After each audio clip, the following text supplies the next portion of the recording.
எடப்பாடியார் டெல்லிக்கு அடிமை, ஊர்ந்து செல்கிறார், தவழ்ந்து செல்கிறார் என்று ஏகப்பட்ட விமர்சனங்களை திமுகவும் அதன் கூட்டணி கட்சிகளும் வச்சாங்க. அதுவும் பாத்தீங்கன்னா எப்பவுமே திமுக முதல்வர் திரு மு.க. ஸ்டாலினா இருக்கட்டும், உதயநிதி அவர்களாக இருக்கட்டும், திருமாவளவன், அதாவது மு.க. ஸ்டாலின் அவர்கள் என்ன சொல்றாரோ அத பின்பாட்டு பாடம் நம்ம திருமாவளவன் அவர்களையும் தான் சொல்லணும். எப்படின்னு பாத்தீங்கன்னா எடப்பாடியார் பாத்தீங்கன்னா கட்சி அடமானம் வைக்கிறாரு, அண்ணன் எடப்பாடியார் அண்ணன் பத்திரமா தன் கட்சியை பாத்துக்கணும், பிஜேபி அதிமுகவை விழுங்கிவிடும் அப்படின்னு சொல்லி ஏகப்பட்ட விமர்சனங்கள் எல்லாம் வச்சாரு.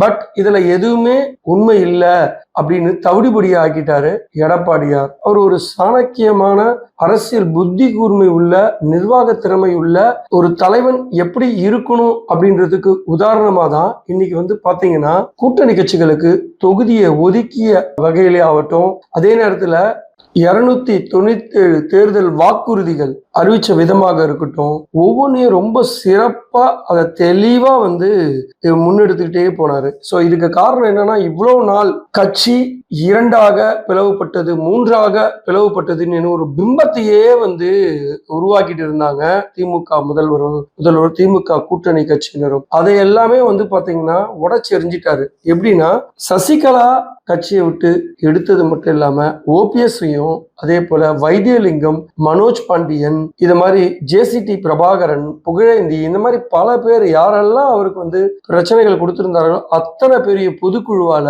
தூக்கி வெளியே அடிச்சது மட்டும் இல்லாம, இதுல குறிப்பா சசிகலாவை போல்ட் அவுட் ஆக்குனதா இருக்கட்டும், ஓபிஎஸ் அவர்களை வேற எங்கேயுமே போக முடியாம, சோ பாக்ஸிங்ல சொல்லுவாங்க, ஒருத்தர் எதிரியை அடிச்சு கொண்டு போயிட்டு ஒரு மூலையில நிப்பாட்டிட்டோம்னா அவங்களால இந்த பக்கமும் அந்த பக்கமும் நகர முடியாத மாதிரி லாக் பண்றதுன்னு சொல்லுவாங்க. அதே போலதான் திரு ஓபிஎஸ் அவர்களை இந்த பக்கமும் அந்த பக்கம் போக முடியாம அதை கரெக்டா லாக் பண்ண விதமா இருக்கட்டும். ஸோ பிஜேபி கிட்ட, டெல்லி தலைவர்கிட்டயும் நிறைய முயற்சி பண்ணாரு, சமாதானம் பண்ணி வைங்க, என்னை கட்சியில சேர்த்துக்க சொல்லுங்க அப்படின்னு பல வகையில பாத்தீங்கன்னா அவரு தொடர்ந்து அழுத்தம் கொடுத்திருந்தாரு.